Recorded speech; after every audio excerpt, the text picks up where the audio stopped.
Pagi itu ia terlihat sedang menyantap sarapannya dengan tenang. Namun, suasana pagi yang semula begitu menenangkan itu seketika hancur berantakan ketika Tumian tiba-tiba datang dan masuk ke rumah ibunya dengan membawa kembali segala luapan amarahnya. Seolah amarah yang semalam belum benar-benar ia tuntaskan sehingga kini meledak begitu saja. Halo Sobat Pena, apa kabar hari ini? Assalamualaikum warahmatullahi wabarakatuh. Hari ini kita akan kembali membahas kejadian mengerikan, kisah nyata yang terjadi di muka bumi ini. Nasib tragis menimpa seorang wanita lanjut usia di Kabupaten Kendal, Jawa Tengah pada tahun 2021. Ketika seorang ibu yang telah berjuang membesarkan anak-anaknya seharusnya dihormati, disayangi, dan dijaga di masa tuanya, malah berakhir dengan cara yang mengenaskan. Hanya karena tersinggung ketika ditanya soal uang hasil penjualan tanah warisan, sang anak justru tega melakukan berbagai cara untuk menghabisi nyawa ibunya sendiri. Hingga akhirnya benar-benar menyeret sang ibu pada maut. Benar-benar sebuah contoh nyata dari perilaku anak yang durhaka. Bagaimana cerita lengkap dari kisah yang satu ini? Langsung saja kita bahas lengkapnya di Kata Pena.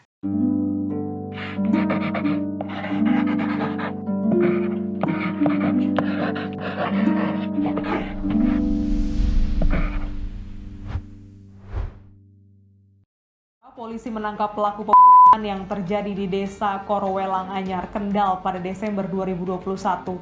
Pelaku utama pembunuhan ternyata anak kandung korban. Sebelum kita mulai ke ceritanya, jangan lupa untuk subscribe dan bagikan video ini ke teman-teman kalian ya sobat. Cerita ini dibuat berdasarkan berita yang beredar dan diterbitkan oleh beberapa media publik yang aku sajikan dan aku rangkum dalam bentuk alur cerita. Kita mulai ceritanya. Jadi sobat, di Kabupaten Kendal, Jawa Tengah, tepatnya di Desa Korowelang Anyar, Kecamatan Cepiring, yang suasananya masih kental dengan kehidupan pedesaan pesisir, ada seorang wanita lanjut usia kelahiran Kendal 2 Desember 1955 bernama Suratmi. Di usianya yang saat itu telah menginjak 70 tahun, rambutnya telah memutih seluruhnya, kulitnya penuh keriput yang menjadi saksi perjalanan panjang hidupnya. Sejak muda, Suratmi sudah terbiasa bekerja keras. Ia membesarkan anaknya seorang diri setelah sang suami lebih dulu dipanggil oleh Tuhan. Untuk menghidupi keluarga, Suratmi tak kenal lelah bergadang, mulai dari hasil tangkapan laut hingga kebutuhan sehari-hari, asalkan bisa membawa pulang sedikit rezeki. Hidup Suratmi memang penuh perjuangan, namun tak pernah sekalipun ia mengeluh. Kini, di usia senjanya, Suratmi sebenarnya tak meminta banyak. Ia hanya mendambakan ketenangan, kebersamaan, dan kasih sayang dari sisa keluarganya yang masih ada. Kebetulan, ada anak dan menantunya tinggal tak jauh darinya. Masih satu desa di Desa Korowelang Anyar, Kecamatan Cepiring, Kabupaten Kendal. Keduanya diketahui kerap datang ke rumah Suratmi. Sebagai anak dan menantu, mereka berusaha untuk berbakti dengan menjenguk secara rutin, sekedar memastikan kondisi Suratmi yang sudah berusia lanjut. Kadang, mereka membawakan makanan, kadang pula hanya sekedar menemani bercakap-cakap agar ibunya tidak merasa terlalu kesepian. Hal itu membuat Suratmi merasa lega karena ada keluarga dekat yang bisa ia harapkan untuk sekedar menemani hari tuanya. Anaknya tersebut merupakan seorang pria kelahiran Kendal 27 Juni 1980 yang saat itu berusia 41 tahun bernama Tumian. Namun, ada juga yang menyapanya dengan panggilan Sunarto. Tumian sudah menikah dengan seorang wanita bernama Siti yang juga berasal dari desa yang sama, yakni Desa Korowelang Anyar, Kecamatan Cepiring, Kabupaten Kendal. Tidak banyak informasi yang menjelaskan secara detail mengenai bagaimana kehidupan rumah tangga mereka, sudah berapa lama menikah, dan apakah sudah dikaruniai anak atau belum. Pasangan suami istri tersebut menjalani kehidupan mereka dengan sederhana. Tumian diketahui sehari-harinya berlayar ke laut sebagai nelayan, mencari uang dari hasil tangkapannya. Meski tidak bisa dipungkiri, sekeras apapun ia bekerja, hasilnya masih sangat kurang untuk memenuhi kebutuhan hidup. Namun setidaknya, ia dan keluarganya bisa bertahan dan tidak kelaparan. Karena untuk lauk sehari-hari, jika tidak dapat uang, Tumian setidaknya masih bisa membawa pulang ikan hasil tangkapannya. Namun, jika bicara kebutuhan lain yang lebih besar, jelas penghasilannya jauh dari kata cukup. Yang mana masalah keuangan tanpa disadari kerap kali mengikis keharmonisan hubungan Tumian, baik dengan istrinya maupun dengan ibunya sendiri. Mulai dari perselisihan kecil hingga konflik-konflik yang semakin rumit karena masalah keuangan yang mereka hadapi. Namun, titik puncak masalah soal keuangan datang ketika diketahui bahwa Suratmi baru saja mendapatkan uang sebesar 118 juta rupiah yang merupakan uang hasil dari penjualan tanah warisan dari suaminya. Jumlah tersebut tentu saja sangat besar bagi Suratmi. Uang itu Suratmi harapkan bisa menjadi simpanan atau setidaknya menjamin hari-hari tuanya agar tidak lagi khawatir soal kebutuhan hidup. Akan tetapi, harapan Suratmi tersebut ternyata tinggallah sekedar harapan. Uang hasil penjualan tanah itu ternyata bukan disimpan oleh Suratmi sendiri, melainkan dipegang oleh sang menantu, Siti, yang mengaku lebih bisa menjaga uang dalam jumlah besar tersebut dengan aman. Akan tetapi, kenyataannya justru berbeda jauh. Tumian dan Siti yang selama ini hidup pas-pasan, ketika melihat uang dalam jumlah besar, matanya seakan-akan hijau. Mereka tergoda, kalap, dan diam-diam mulai memanfaatkan uang tersebut untuk kepentingan pribadi mereka. Mungkin dalam pikiran mereka menganggap bahwa mereka seharusnya punya hak juga atas uang tersebut, bukan hanya ibunya saja. Tanpa sepengetahuan Suratmi, sedikit demi sedikit uang itu habis dipakai. Entah untuk apa-apanya saja tidak dijelaskan di media. Yang pasti, uang sebesar 118 juta rupiah milik Suratmi tersebut pada akhirnya hanya tersisa 10 juta rupiah saja. Lalu sobat, yang membuat semakin tak habis pikir lagi, meski uang Suratmi sudah habis mereka gunakan, ternyata anak dan menantunya itu masih saja membutuhkan uang. Mereka harus membayar para buruh yang bekerja menanam padi di sawah milik mereka. Entah, mungkin saja ya sobat, sebagian dari uang milik Suratmi dipakai untuk membeli lahan persawahan. Namun, anggaran untuk membayar buruh tanam padi itu justru belum tersedia. Dan bisa jadi, uang sisa dari penjualan tanah warisan tersebut tidak cukup untuk menutupi kebutuhan mereka. Sehingga, mereka pun malah berencana kembali meminta uang kepada Suratmi. Lantas, pada hari Sabtu 18 Desember 2021, pukul 6 sore, saat matahari baru saja terbenam di desa Korowelang Anyar, Kecamatan Cepiring, Kabupaten Kendal, pasangan suami istri itu mendatangi rumah Suratmi untuk meminta uang. Entah ya sobat, bagaimana reaksi Suratmi saat itu? Apakah Suratmi berniat membantu anak dan menantunya, atau bagaimana?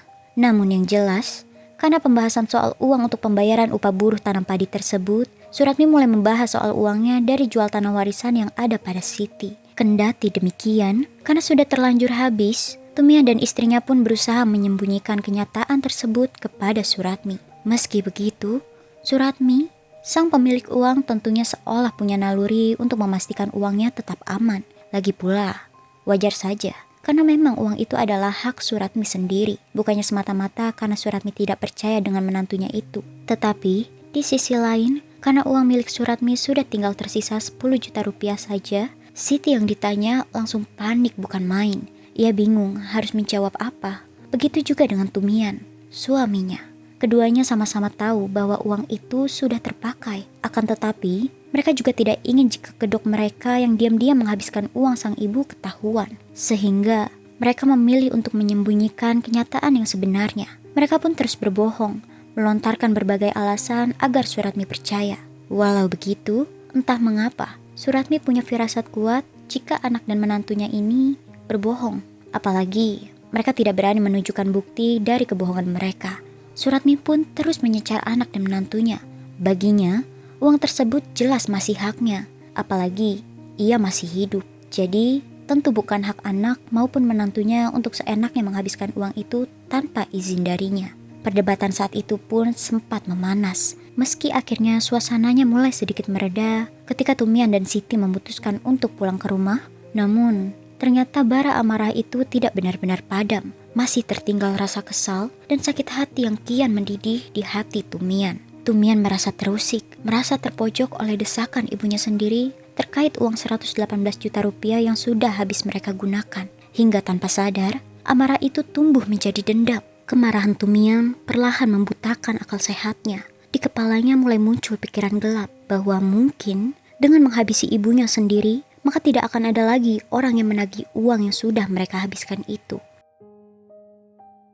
Lalu kemudian, keesokannya, pagi-pagi sekali, saat matahari baru saja muncul sekitar pukul 6 pagi, di saat biasanya orang-orang baru mulai beraktivitas, Tumian yang masih dipenuhi dendam membara terhadap ibu kandungnya sendiri, datang ke rumah sang ibu. Seolah tak main-main dengan niat kejinya, kedatangan Tumian saat itu tidak dengan sebatas tangan kosong. Tumian turut serta membawa sebuah senjata tajam jenis sabit bergagang besi berwarna kuning, yang mana senjata tajam tersebut nantinya akan ia gunakan untuk melampiaskan seluruh amarahnya kepada sang ibu. Di sisi lain, di dalam rumah sederhana Suratmi, pagi itu ia terlihat sedang menyantap sarapannya dengan tenang. Namun, suasana pagi yang semula begitu menenangkan itu seketika hancur berantakan ketika Tumian tiba-tiba datang dan masuk ke rumah ibunya dengan membawa kembali segala luapan amarahnya. Seolah amarah yang semalam belum benar-benar ia tuntaskan sehingga kini meledak begitu saja. Di tengah emosinya yang memuncak, Tumian semakin kehilangan akal sehat. Dengan tatapan penuh kebencian, tanpa berpikir panjang, ia langsung menyerang ibunya sendiri dengan brutal menggunakan sabit yang ia bawa. Begitu membabi buta, Tumian melayangkan sabit itu ke arah kepala sang ibu sebanyak 3 kali berturut-turut. Seolah tak lagi ingat bahwa wanita renta di hadapannya adalah orang yang telah melahirkan, merawat, dan membesarkan dirinya. Sementara itu, Suratmi yang sudah tua renta tak pernah menyangka putranya sendiri sanggup berbuat sekejam itu. Tubuhnya langsung limbung, tak berdaya menghadapi serangan mendadak itu. Cairan merah menyembur deras, membasahi lantai rumah, berceceran kemana-mana dari kepala yang robek lebar akibat sabetan sabit. Banyaknya cairan merah yang keluar dari kepalanya pun membuat tubuh Suratmi semakin lemah. Dalam kepeningan, matanya terasa begitu berat untuk tetap terbuka. Bukan hanya tubuhnya yang digerogoti rasa sakit luar biasa, tetapi juga hatinya, karena ia sadar orang yang tega berbuat sebegitu sadisnya adalah putra kandungnya sendiri. Melihat kondisi sang ibu yang sudah terkapar lemah bersimbah cairan merah, bukannya merasa iba atau menyesal, Tumian yang tidak ingin disalahkan pun cepat-cepat memikirkan cara untuk menyelamatkan dirinya sendiri. Dalam kepanikan, tercetuslah ide untuk bersandiwara dan menutupi tabiat aslinya. Tumian berencana bertindak seolah-olah ia baru saja datang, lalu terkejut mendapati ibunya terluka. Entah apa dalihnya saat itu. Lalu setelahnya, Tumian akan meminta bantuan kepada tetangga agar membawa Suratmi ke puskesmas terdekat. Namun, sebelum melancarkan sandiwaranya itu, Tumian tidak ingin meninggalkan jejak yang bisa menimbulkan kecurigaan. Ia lebih dulu mengangkat tubuh ibunya dan meletakkannya di atas kasur. Begitu pula dengan sabit bergagang besi kuning yang ia gunakan untuk menyerang, juga ia simpan di atas kasur sang ibu setelah sebelumnya sudah ia bersihkan dari segala noda cairan merah yang menempel. Seakan-akan tidak pernah digunakan untuk menghabisi nyawa. Selain itu, menyadari bajunya berlumuran cairan merah, Tumian pun segera mengganti pakaian. Ia menyimpan baik-baik baju yang sudah terkena noda cairan merah itu, berusaha menyembunyikan barang bukti yang bisa menjeratnya. Dalam pikirannya, semua tindakan itu seharusnya sudah cukup untuk menghapus jejak kebrutalannya. Setelah memperhitungkannya, Tumian berharap sandiwara yang ia buat mampu mengecoh orang-orang di sekitarnya, sehingga tidak ada yang mencurigai dirinya sebagai pelaku sebenarnya. Saat akhirnya Tumian melancarkan sandiwaranya dengan berlari keluar sambil memasang wajah pura-pura panik dan berteriak histeris, benar saja banyak warga berdatangan untuk melihat apa yang sebenarnya terjadi dengan Suratmi. Dengan alasan yang ia karang-karang, warga pun rupanya percaya begitu saja. Tanpa curiga sedikit pun, mereka segera membantu membawa Suratmi yang dalam kondisi kritis ke puskesmas Cepiring. Beruntung, nyawa Suratmi ternyata masih bisa diselamatkan. Di ruang perawatan intensif, ia terbaring lemah dengan bantuan alat-alat medis. Meski tubuhnya penuh luka, masih ada harapan ia dapat bertahan dan sehat kembali. Mengetahui keadaan itu, banyak warga merasa lega. Mereka berharap Suratmi benar-benar bisa selamat dan bahkan mendoakan kesembuhannya. Namun sobat, di saat banyak orang merasa lega dan menaruh harapan baik pada Suratmi, Tumian, anak kandungnya justru tengah tenggelam dalam perasaan panik sekaligus kesal. Tumian sadar, upayanya sia-sia. Sang ibu ternyata masih hidup dan itu berarti kebohongannya bisa terbongkar kapan saja. Tak mau sampai hal itu benar-benar terjadi, Tumian yang sudah terlanjur dikuasai niat jahat kembali datang ke puskesmas. Bukan untuk memberikan dukungan, bukan pula untuk menyesali perbuatannya, melainkan untuk menyelesaikan niat kejamnya hingga tuntas. Tumian yang sudah terlanjur kesetanan itu tanpa belas kasihan mencabut selang infus dan oksigen yang menjadi penopang hidup ibunya. Kemudian, saat ibunya semakin lemah dan sekarat, Tumian pergi cepat-cepat agar tidak ada yang mengetahui aksinya. Detik itu juga, harapan sembuh yang sempat tumbuh pun terenggut karena tak lama kemudian, setelah selang infus dan oksigen yang menopang kehidupan Suratmi dicopot paksa anaknya sendiri, keadaan Suratmi semakin parah dan sekarat. Pihak puskesmas yang menyadari kondisi Suratmi yang semakin memprihatinkan, merasa bahwa Suratmi harus dirujuk secepatnya. Maka dari itu, Suratmi lalu dirujuk ke RSUD Suwondo Kendal. Namun, malang nasibnya. Dalam perjalanan menuju ke rumah sakit, Suratmi yang sudah tidak bisa bertahan lagi lalu mengembuskan nafas terakhirnya. Yang mirisnya bukan karena sakit, bukan karena usia tua, tetapi karena ulah kejam anak kandungnya sendiri. Tubuh Suratmi yang sudah tidak bernyawa pun tetap dibawa ke rumah sakit untuk pemeriksaan lebih lanjut mengenai penyebab kematiannya. Pihak rumah sakit pun menemukan jika kematian Suratmi terasa sangat janggal. Terlebih, luka parah di kepalanya seolah mengindikasi bahwa Suratmi mengalami kekerasan. Untuk mengusut kejanggalan itu, kasus kematian Suratmi pun dilaporkan kepada pihak yang berwenang. Tumian yang merupakan pelaku sebenarnya pun masih mempertahankan sandiwaranya dengan mendukung penuh upaya pelaporan kematian ibunya agar dirinya tidak dicurigai. Pihak berwenang yang menerima laporan pun segera bergerak dan mulai menyelidiki kasus kematian Suratmi. Rumah Suratmi kemudian digeledah dan polisi melakukan olah TKP di rumah Suratmi. Di sana, polisi menemukan senjata tajam jenis sabit bergagang besi warna kuning tergeletak di atas kasur milik Suratmi. Setelah dilakukan pemeriksaan forensik, ditemukan adanya cairan merah manusia pada sabit tersebut, yang ternyata identik dengan cairan merah Suratmi, sebagaimana juga hasil otopsi yang dilakukan kepada korban. Dari pemeriksaan otopsi pula, dokter forensik menyatakan bahwa luka pertama berada di sisi depan kepala korban dengan panjang luka sekitar 3 cm, menunjukkan titik serangan awal yang menjadi penyebab kritisnya kondisi korban. Yang mana kemudian, setelah selesai diotopsi, jasad Suratmi dipulangkan untuk disemayamkan dan dikuburkan secara layak.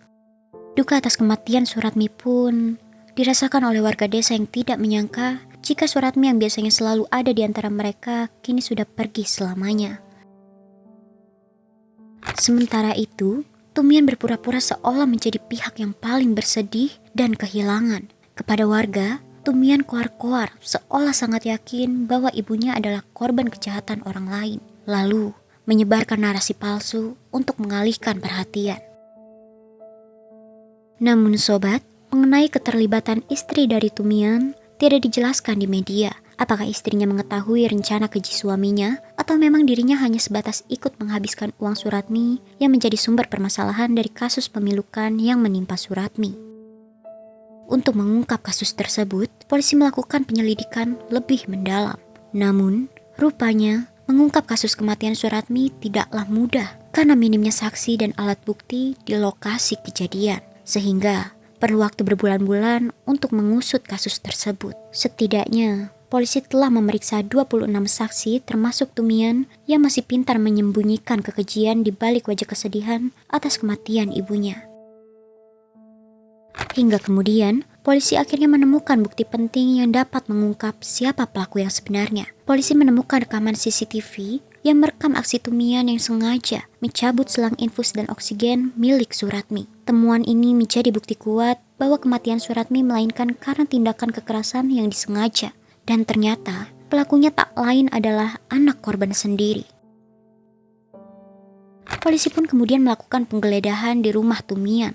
Di rumah Tumian ditemukan bukti berupa baju lengan pendek warna biru bertuliskan Pingyi yang dipakai oleh Tumian pada hari kejadian. Baju tersebut pun lalu diperiksa secara forensik dan ditemukan cairan merah yang identik dengan cairan merah korban. Noda cairan merah yang identik dengan cairan merah korban tersebut ditemukan pada bagian depan dan sisi samping bagian kanan serta kiri yang diamati secara visual merupakan bentuk usapan atau gesekan yang disengaja. Kemudian, terhadap noda darah yang terdapat di baju biru bertuliskan Pingyi tersebut dilakukan pemeriksaan secara DNA dan berdasarkan hasil pemeriksaan DNA pula, cairan tersebut cocok dengan profil DNA korban. Dengan begitu, Tumian tidak bisa mengelak lagi. Tepatnya pada hari Selasa, 17 Mei 2022, Tumian dibawa ke kantor polisi untuk diamankan dan dilakukan pemeriksaan lebih lanjut. Sesuai dengan hasil rangkaian panjang penyelidikan yang dilakukan, polisi telah menetapkan Tumian sebagai tersangka tunggal. Meski telah ditetapkan sebagai tersangka dan berbagai alat bukti sudah menguatkan keterlibatannya, Tumian tetap bergeming dan menolak mengakui perbuatannya. Ia bersikeras mempertahankan sandiwaranya bahwa mengaku telah dijebak dan difitnah. Walau begitu, pihak kepolisian tidak menyerah untuk membuat Tumian mau membongkar kedoknya.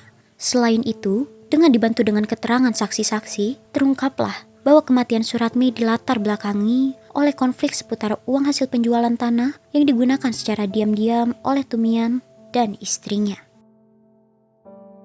Atas perbuatannya yang keji terhadap ibu kandungnya sendiri, Tumian dijerat dengan pasal 340 KUHP tentang penghilangan nyawa berencana, serta pasal 338 KUHP tentang penghilangan nyawa. Juga pasal 351 KUHP tentang penganiayaan yang mengakibatkan kematian. Dengan jeratan pasal-pasal tersebut, Tumian terancam menghadapi hukuman pidana yang sangat berat, bahkan hingga ancaman hukuman mati sebagai konsekuensi dari tindak kejahatan kejam yang dilakukannya terhadap ibu kandungnya sendiri. Oh iya sobat, aku pengen kasih tahu nih, Kata Pena tergabung ke dalam program YouTube Shopping Affiliate. Nah, buat kalian yang lagi cari barang-barang yang menarik dan keren, aku punya beberapa rekomendasi produk buat kalian nih sobat. Kalau tertarik, langsung aja cek link produk di pojok kiri bawah untuk pembelian ya sobat.